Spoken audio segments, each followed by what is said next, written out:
नमस्कार, मैं रविश कुमार, एक ईमानदार आईपीएस अधिकारी जिसने अपनी ड्यूटी को धर्म माना, लेकिन जब उसी सिस्टम ने उसकी आत्मा को कुचल दिया तो उसने आखिरी बार ट्रिगर दबाया और पीछे छोड़ गया 9 पन्नों का सच, ऐसा सच जिसने हरियाणा की राजनीति और पुलिस महकमे को हिलाकर रख दिया।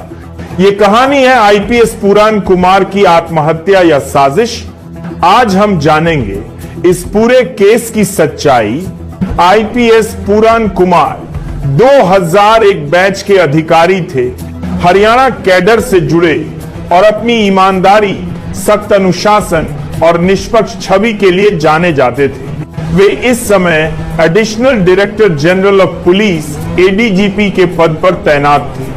दलित समुदाय से आने वाले पुराण कुमार ने सिस्टम में रहकर कई भ्रष्टाचार विरोधी अभियानों का नेतृत्व किया था, लेकिन कहते हैं सच्चाई बोलने वाला अक्सर अकेला पड़ जाता है, और शायद उनके साथ भी यही हुआ। 7 अक्टूबर की सुबह चंडीगढ़ के सेक्टर 10 स्थित सरकारी आवास से गोली चलने की आवाज आई। जब सुरक्षाकर्मी कमरे में पहुंचे तो पुराण कुमार मृत पाए गए। उनके पास से एक रिवॉल्वर और एक 9 पेज का हैंड रिटन नोट मिला। यह कोई सामान्य सुसाइड नोट नहीं था, यह एक चार्जशीट थी जिसमें उन्होंने लगभग 10 वरिष्ठ अधिकारियों के नाम लिखे थे। आरोप था जातिगत भेदभाव, मानसिक उत्पीड़न और बदले की भावना से कार्रवाई।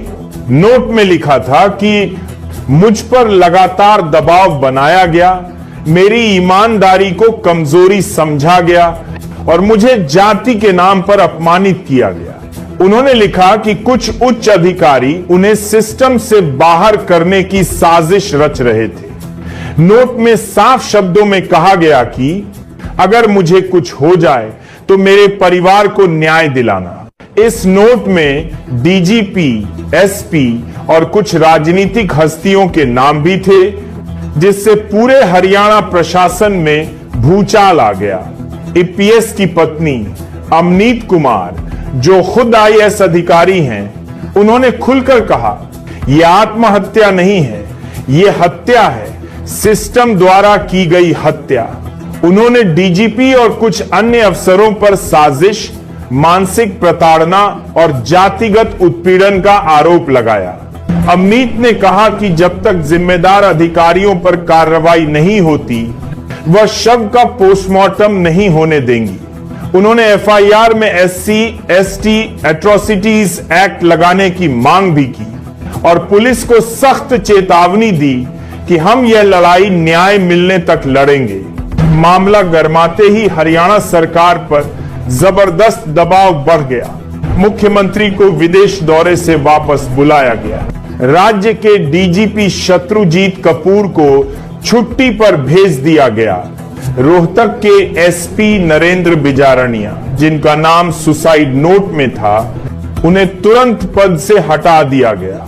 राज्य सरकार ने मामले की जांच के लिए एसआईटी स्पेशल इन्वेस्टिगेशन टीम बनाई, जिसकी अध्यक्षता ईजी पुष्पेंद्र कुमार कर रहे हैं। वहीं दूसरी ओर बीएसपी और कांग्रेस ने इसे दलित अत्याचार का मामला बताते हुए राज्यव्यापी आंदोलन की चेतावनी दी।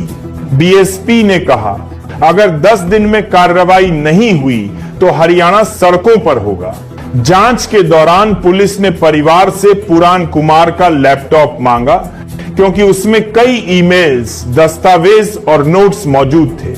लेकिन पत्नी अमनीत ने कहा, लैपटॉप में निजी डेटा है, पहले क्लोन बनाइए फिर जांच कीजिए।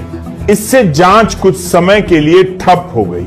फॉरेंसिक टीम ने सुझाव दिया कि लैपटॉप की मिरर कॉपी लेकर सिट को सबूत सौंपे जाएं।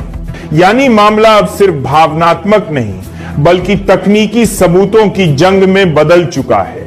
घटना के कुछ ही दिनों बाद रोहतक के एक आसी संदीप कुमार ने भी आत्महत्या कर ली। उसने 3 पन्नों का नोट और एक वीडियो छोड़ा, जिसमें उसने वाई पुराण कुमार पर ही भ्रष्टाचार के आरोप लगाए।